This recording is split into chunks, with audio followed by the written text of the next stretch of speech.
వి gold trusted gold buyers మీరు తాకట్టు పెట్టిన బంగారాన్ని విడిపించి ఈ రోజు ఉన్న మార్కెట్ ధరకు కొనబడును. Hi guys, welcome to I dream. నేను మీ చాణక్య. ట్రేడింగ్ విషయాల్లో మనం చాలామంది లాస్ అయిన వాళ్ళ గురించి వింటూ ఉంటాం. కాకపోతే ఎక్కడ సక్సెస్ అయిన వాళ్ళు కూడా ఉన్నారు. అలాంటి సక్సెస్ స్టోరీ ఏదైనా ఉందా? మరి అక్కడ సక్సెస్ అయిన వాళ్ళు ఎలాంటి జాగ్రత్తలు తీసుకుని వాళ్ళు సక్సెస్ అయ్యారనే దాని గురించి కూడా ఇంట్రెస్టింగ్ స్టోరీ చెప్పడానికి ట్రేడింగ్ ఎక్స్పర్ట్ ఉదయ్ భాస్కర్ గారు ఇప్పుడు మనతో పడినారు. మరి ఆయన అడిగి తెలుసుకుందాం. Hi sir. హలో అండి.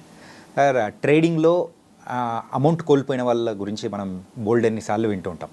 మనం ప్రీవియస్ వీడియోస్లో కూడా మనం చెప్పుకున్నాం. ఏంటంటే సో మా బాబాయ్ వాళ్ళ ఫ్రెండ్స్ లేకపోతే వాళ్ళు వీళ్ళు ఎదిరింటి వాళ్ళు అని చెప్పేసి అంటూ కాకపోతే సక్సెస్ అయిన వాళ్ళ గురించి చెప్పుకోవడం మాత్రం చాలా తక్కువ ఉంటుంది. కరెక్ట్. సో అలా సక్సెస్ స్టోరీస్ మీ దగ్గర ఎవరైనా ఉన్నారా? రైట్. సో ఒక normal trader success story please దాని గురించి మా ప్రేక్షకులకు చెప్పారంటే బాగుంటుంది. షూర్ అండి. చాలా న్యూ క్వశ్చన్ మీరు అడిగారు. ఎప్పుడు ఫెయిల్యూర్స్ గురించి వినడం కూడా మైండ్కి మంచిది కాదు. Let's listen a successful and interesting story. ప్రతి సీన్ క్లైమాక్స్లో ఉండే story. So let's get it అండి. ఇది వచ్చేసి May 6th or May 10th 2010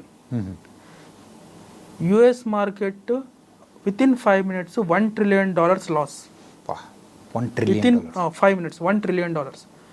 మన ఇండియా జీడిపి వచ్చేసి నియర్ టు 4 trillion అండి. 5 minutesలో యుఎస్ మార్కెట్ $1 trillion లాస్ అయిపోయింది.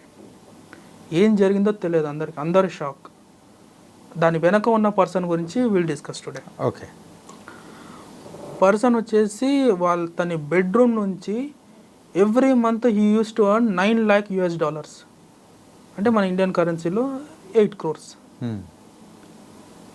హీఈస్ నవీందర్ సింగ్ అండి సరారో. నవీందర్ సింగ్ సరారో, నావ్ అని అంటారు, ఎన్ఏవి నవీందర్ సింగ్ తన పేరు. వీళ్ళు ఇండియన్ ఆరిజిన్ బట్ లండన్ దగ్గర ఉంటారు. నవీందర్ సింగ్ ఫస్ట్ నుంచి ఇంట్రోవర్ట్ పర్సన్. పెద్దగా ఎవరితో కలవడము, అందరితో మాట్లాడడం అవేం ఉండవు. Introvert guy. 2006లో అతని గ్రాడ్యుయేషన్ అయిపోయింది. ఫస్ట్ నుంచి అతనికి మార్కెట్ పైన అంతగా ఇంట్రెస్ట్ ఏం లేదు, ఫ్యాసినేటెడ్ కాదు, but he was very good at మ్యాథ్స్లో he was very good. Graduation తర్వాత వన్ డే ఇలానే ఉన్నప్పుడు ఒక అడ్వర్టైజ్మెంట్ చూశాడు, looking for hiring futures traders who is ready to work under pressure conditions, you can apply this అని ఒక Futex investment firm. ఆ టైంలో one of the globally leading firm అది ఫ్యూటెక్స్. ఓకే. అప్లై చేశాడు. మన సార్కి మ్యాథ్స్ మీద మంచి గ్రిప్ ఉంది కాబట్టి he got selected in that.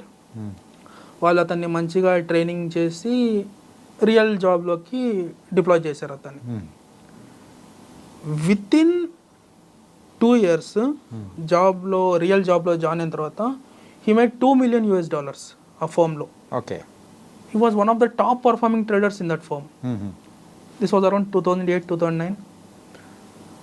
After certain ఇంత చేస్తున్నా కూడా అతను ఎవరితో కలిసేవాడు కాదు. ఆ ఫర్మ్లో ఫ్లోర్లో కూడా ఏదో ఒక మూలన కూర్చొని హెడ్ ఫోన్స్ పెట్టుకుని అతను వర్క్ అతను చేసుకునేవాడు. సర్టన్ టైం తర్వాత అతనికి ఏమనిపించిందంటే, ఇంత చేసి ఫర్మ్ కోసం ఎందుకు ట్రేడ్ చేయడం, why I should not trade on my own అని చెప్పి జాబ్ రిజైన్ చేసి ఇంటికి వచ్చి మంచిగా తన బెడ్రూమ్లో అంతా సెటప్ చేసుకొని he started trading. He was making consistently $7 lakh, $9 lakh monthly from his bedroom. Everything there. పొద్దున్న లేవడం, ట్రేడ్ చేయడం, పడుకోవడం, లేవడం, ట్రేడ్ చేయడం, పడుకోవడం. ఇంత చేస్తున్నా నెలకు ఇంత కోట్లు సంపాదిస్తున్నాడని చెప్పి వాళ్ళ పేరెంట్స్కి తెలియదు, వాళ్ళ ఫ్రెండ్స్కి తెలియదు, ఎవరికి తెలియదు. అంతా స్మూత్గా అవుతుంది. కమింగ్ టు 2009 టైంలో వచ్చేసరికి ఏమైందంటే యూఎస్లో, and he was in London but trading in US markets. Okay. US మార్కెట్లో ట్రేడ్ చేసేవాడు. డౌ జోన్స్, S&P 500 అని ఉంటాయి అవి. సో 2009-2010 టైంలో ఏమైందంటే HFT ట్రేడింగ్ అనేది స్టార్ట్ అయింది యూఎస్లో. High frequency trading.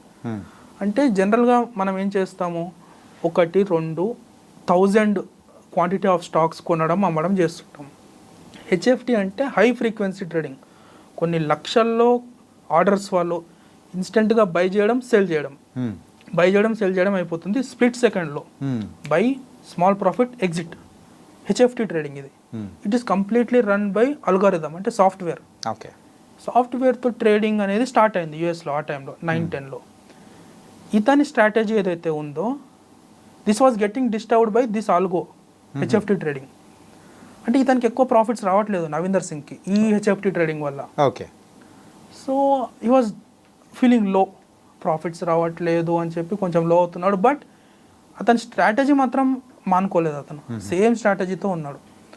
After certain time అతనికి ఏమనిపించిందంటే నేను వీళ్ళని కౌంటర్ ఎందుకు చేయొద్దు అని ఏం చేశాడు, అతను మిలియన్స్ ఆఫ్ ఆర్డర్స్ పంపించేవాడు. అతను బై చేస్తున్నట్టు జస్ట్ ఆర్డర్ పంపించేవాడు, అది ఎగ్జిక్యూట్ అయ్యి ట్రేడ్ స్టార్ట్ అయ్యే లోపు మళ్ళీ క్యాన్సిల్ చేసేవాడు అతను నవీందర్ సింగ్. అండ్ ఇప్పటికే సార్ వచ్చేసి ఒక $5 million ప్రాఫిట్స్ తీసేసుకున్నాడు టిల్ నౌ. 2010 ముందే ఆర్డర్స్ పంపించడం, క్యాన్సిల్ చేయడం. హెచ్ఎఫ్టీస్ ఏమో బై చేస్తాయి, మన వాళ్ళు ఏమో సెల్ చేస్తారు. హెచ్ఎఫ్టీస్ లాస్ట్లో వెళ్ళిపోతున్నాయి, ఇతను ప్రాఫిట్స్ సంపాదిస్తున్నాడు. ఓకే. ఇది కంటిన్యూస్గా జరుగుతుంది. యూఎస్లో ఉన్న పెద్ద పెద్ద వాళ్ళకి అర్థం కాలేదు అసలు ఏమవుతుంది, హెచ్ఎఫ్టీస్ ఎందుకు ఫెయిల్ అవుతున్నాయి అని. ఆఫ్టర్ సర్టెన్ టైం ఏమైంది, ఇతను చేసేది హెచ్ఎఫ్టీస్ వాళ్ళకి అర్థం అవ్వట్లేదు, హెచ్ఎఫ్టీస్కి రావాల్సిన ప్రాఫిట్స్ అని ఇతను తీసేసుకుంటున్నాడు. ఇట్లా చేస్తూ చేస్తూ ఏమైందంటే ఇట్లా ఆర్డర్స్ పంపించడం, అది ఎగ్జిక్యూట్ అయ్యేలోపు క్యాన్సిల్ చేయడం. Coming to the date of May 6th అనుకుంటా 2010 మన సార్ వచ్చేసి ట్రేడింగ్ స్టార్ట్ చేశాడు. ఇంతకుముందే 2008లో ఫైనాన్షియల్ క్రైసిస్ వచ్చింది ఆల్ ఓవర్ ద వరల్డ్. అప్పుడు ఏమైందంటే పెద్ద పెద్ద కంపెనీస్ పెన్నీస్కి ట్రేడ్ అవ్వడం స్టార్ట్ అయ్యాయి. గూగుల్, మైక్రోసాఫ్ట్ లాంటివి అంత పెద్ద కంపెనీస్ చాలా చీప్ రేట్కి ట్రేడ్ అవుతున్నాయి మార్కెట్లో. నవీందర్ సింగ్కి ఏమనిపించిందంటే ఓకే క్రైసిస్ అయితే ఉంది మార్కెట్లో, బట్ ఫ్యూచర్ బాగుంటుందని చెప్పి తక్కువ రేట్కి అన్నీ కొనడం స్టార్ట్ చేశాడు. Very next week US government నుంచి బెయిల్అవుట్ అనేది వచ్చేసింది $900 million. అంటే వాళ్ళు రిలీఫ్ ప్యాకేజ్ ఇచ్చారు. బాటమ్ నుంచి మార్కెట్ బౌన్స్ బ్యాక్ అయింది. ఓకే. ఈ బౌన్స్ అవ్వకముందే అతను కొని పెట్టుకున్నాడు కాబట్టి ఎనార్మస్ ప్రాఫిట్ వచ్చేసింది అతనికి ఈ బౌన్స్ బ్యాక్లో.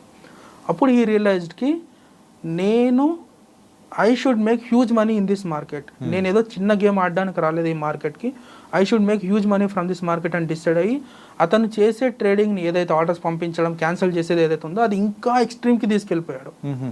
2008లో అతనికి బాగా ప్రాఫిట్స్ వచ్చిన తర్వాత 2010లో ఒకరోజు ఏమవుతుందంటే సార్ ఇట్లా పొద్దున్న లేచి ట్రేడింగ్ స్టార్ట్ చేశాడు. ఒక మంచి సెటప్ దొరికింది, మంచి స్ట్రాటజీ అతనిది. ఆర్డర్స్ పంపించడం, ఎగ్జిక్యూట్ అయ్యేలోపు క్యాన్సిల్ చేయడం, ప్రాఫిట్ తీసుకోవడం చేశాడు. ఆ రోజు ఎంతో కొంత ప్రాఫిట్ వచ్చింది. కింద నుంచి వాళ్ళ మదర్ పిలిచారు డిన్నర్కి సంథింగ్ అనుకోండి. ఇతను ఏం చేశాడు, అన్ని ఆర్డర్స్ ఒకేసారి క్యాన్సిల్ చేసి వెళ్ళిపోయాడు కిందకి. డిన్నర్ అయింది, పైకి వచ్చేసేసరికి US market is down by 6% in the span of 5 minutes.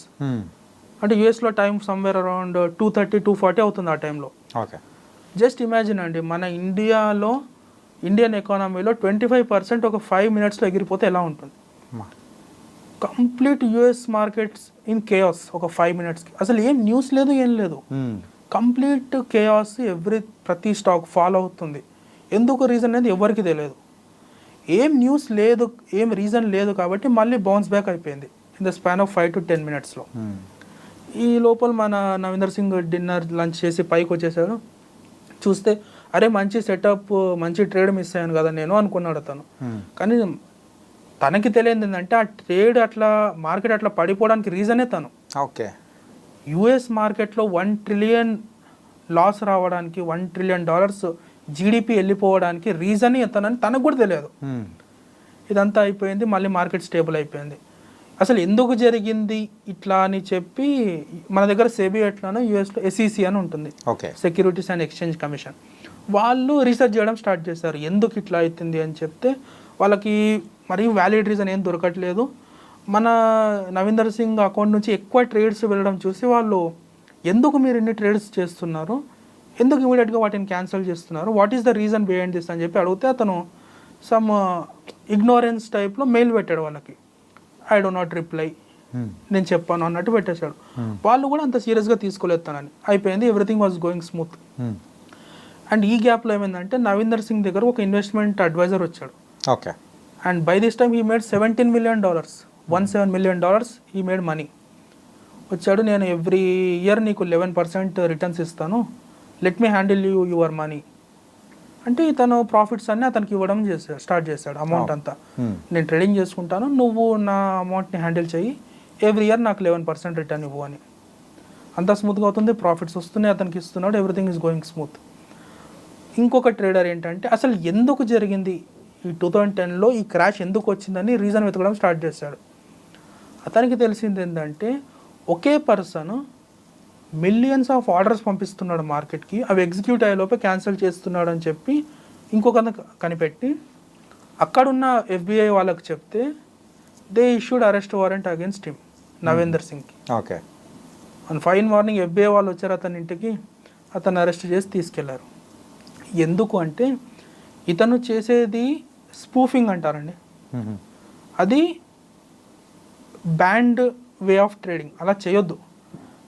Manipulation ఇది, మ్యానిపులేషన్ ఆఫ్ స్టాక్ మార్కెట్. అది ఆర్డర్స్ పంపిస్తే కొనాలి, మళ్ళీ ఇమీడియట్గా క్యాన్సిల్ చేయడం ఏంటి, దట్టు అంత హ్యూజ్ నెంబర్లో మార్కెట్ని మ్యానిపులేట్ చేయడం అయిపోతుంది. అది అరెస్ట్ చేశారు, అతన్ని హియరింగ్ అంతా విని అతని పైన 22 క్రిమినల్ కేసెస్ వేసి 380 years ఆఫ్ ప్రిజన్మెంట్, జైల్ టైం అతనికి శిక్ష పడింది. ఓకే.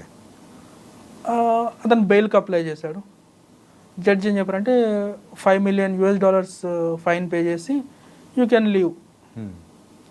సరే, నా దగ్గర అంత అమౌంట్ ఉంది కదా, $5 million is not an issue అని చెప్పి అతనికి లాయర్ చెప్పాడు, నా ఇన్వెస్ట్మెంట్ అడ్వైజర్ని కన్సల్ట్ అవ్వండి, అతని దగ్గరే ఉన్నాయి నా ప్రాఫిట్స్ అన్ని, you can get that money అని. లాయర్ వచ్చేసి ఇన్వెస్ట్మెంట్ అడ్వైజర్ని కన్సల్ట్ అవుతే అతను ఏమంటాడు, నా దగ్గర అమౌంట్ ఏం లేవు, నేను అంతా లాస్ అయిపోయినా. ఇతని దగ్గర నవీందర్ సింగ్ దగ్గర ఉన్న అమౌంట్ అంతా FBI వాళ్ళు ఫ్రీజ్ చేసేసారు. ఓకే. ఇతని దగ్గర ఏం లేదు, అంత జైల్ టైం పడింది శిక్ష. బయటికి వెళ్ళాలంటే బెయిల్ కట్టాల్సిన అమౌంట్ ఇన్వెస్ట్మెంట్ అడ్వైజర్ హ్యాండ్ ఇచ్చేసి.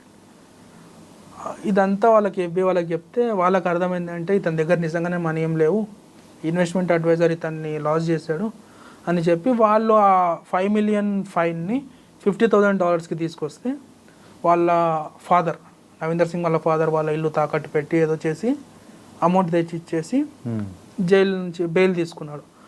ఆఫ్టర్ దట్ వాళ్ళ డీల్ ఏంటంటే హీ షుడ్ హెల్ప్ SEC, ఇట్లాంటి మ్యానిపులేషన్ ఎవరైతే చేస్తున్నారో వాళ్ళని పట్టించాలి అనే డీల్తో అతను బయటకు వచ్చాడు end of the day. Okay. So till now ఈ జర్నీలో హీ మేడ్ 4,000 crores. ఆ టైంలో స్పూఫింగ్ చేస్తూ he earned 4,000 crores from his bedroom. Okay. ఇట్లా అతను still he's working with SEC. What was nice sir. ఏంటంటే చాలా ఇంట్రెస్టింగ్ స్టోరీ. ఆ ట్విస్ట్ అండ్ టర్న్స్ అనేది మీరు స్టార్టింగ్లో ఉంటే కొంచెం ఎగ్జాచురేషన్ అని అనుకున్నా కానీ బట్ నిజంగా that was a very good thing. ఇది ఒక సక్సెస్ స్టోరీగా చెప్పాలో లేకపోతే ఒక ఫెయిల్యూర్ స్టోరీగా చెప్పాలో అర్థం కావట్లేదు. ఎందుకంటే సో అక్కడ వాడు ఎర్న్ చేసుకున్న 4,000 crores అనేది ఎర్న్ చేశాడు, కాకపోతే అది వాడి దగ్గర లేదు. It's completely freezing. సో ఒకవేళ ఎవరైతే చేసి ట్రేడింగ్ చేసిన తర్వాత అమౌంట్ ఉండి తను ఖర్చు పెట్టుకుంటూ ముందుకెళ్తున్నాడు అంటే ఈజ్ ఎ సక్సెస్ మ్యాన్ అనుకోవచ్చు. కాకపోతే ఇప్పుడు తర్వాత దానికి కాంపెన్సేటెడ్గా మనోడికి ఏమి ఇచ్చారు, ఓ జాబ్ అనేది ఇచ్చేసి it's gone. So that was a different thing. It's a story, lot of twist and turns. So ఒక రూమర్ కూడా ఏంటంటే ఆ ఇన్వెస్ట్మెంట్ అడ్వైజర్ మన నవీందర్ సింగ్ కలిసే వాళ్ళని అట్లా లాస్ అయిపోయిందని చెప్పారు, వాళ్ళ దగ్గర అమౌంట్ ఇంకా ఉంది అనేది it's a rumour. Nobody knows what. So ఒకటి ఏంటంటే ట్రేడింగ్లో stock market does not ask about our caste, religion, colour, ethnic background, nothing అండి, except our will to succeed. మనకు సక్సీడ్ అవ్వాలని ఒక విల్ పవర్ స్ట్రాంగ్గా ఉంటే, ఈ స్టోరీ నుంచి మనం నేర్చుకునేది ఏంటంటే he's a layman Navinder Singh అనే అతను చేసిన టెక్నిక్ తప్పు అయ్యిండొచ్చు, but he made money. So potential చూడండి, you can make money if you are hard enough, if you are willing to. మనకు విల్ పవర్ ఉండాలి, మనకు నేర్చుకోవాలని ఉండాలి తప్ప stock market doors are always open. Fear and greed comes to same thing. It was nice story sir.